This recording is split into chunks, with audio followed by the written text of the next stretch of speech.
So I just love Porsche's dual clutch. Just really responsive.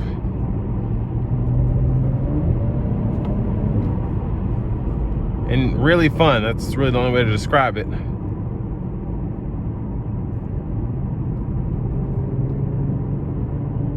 And it never skips a beat either.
We're gonna give it a little bit of throttle here.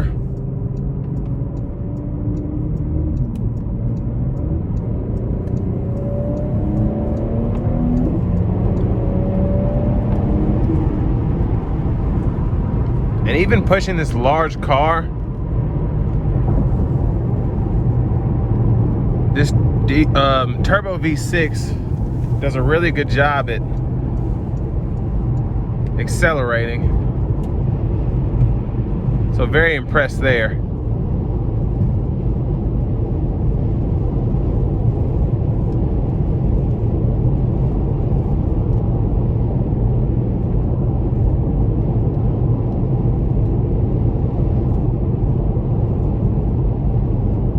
I'm in sport mode. Manual mode, so I need to, okay.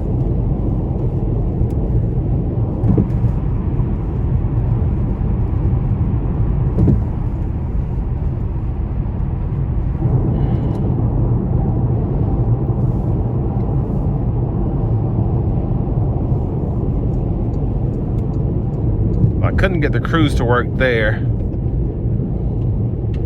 I remember when I drove the Taycan, I had an issue doing that as well. It's not easy, but I don't know what I'm doing.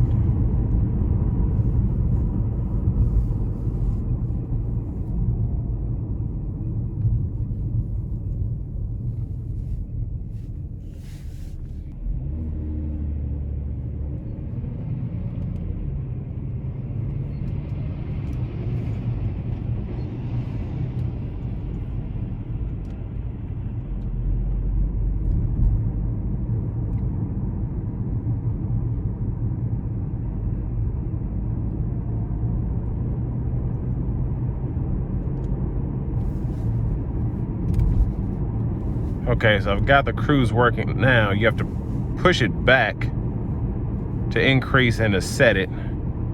Just kind of weird, but you cancel pulling down and then you can resume it by pulling up on it.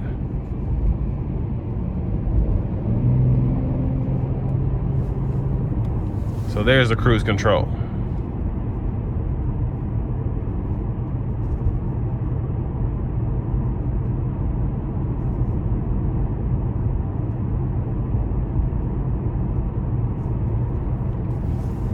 And I will say, I really like the ride quality of this Panamera.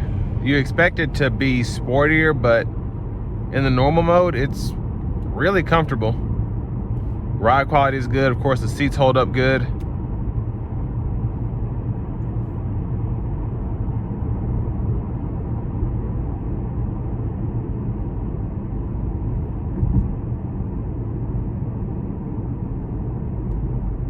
And Porsches are they've always had, shouldn't say always, probably the past 20 years, their reliability has started to help them make a name for themselves. And I feel like one of these Panameras here will probably hold up way past 100,000 miles without any huge issues. And I see plenty of Panameras being traded in with 70,000, 100,000, 120,000 miles with no lights on and no issues whatsoever. Of course, your electronics are more likely to go out before your powertrain is, so I'm sure that isn't cheap to fix, but for the most part, I think this one had like 11,000, 12,000 miles. Definitely shouldn't be scared to get one of these. And this will bring me to an end of my review of the 2018 Porsche Panamera.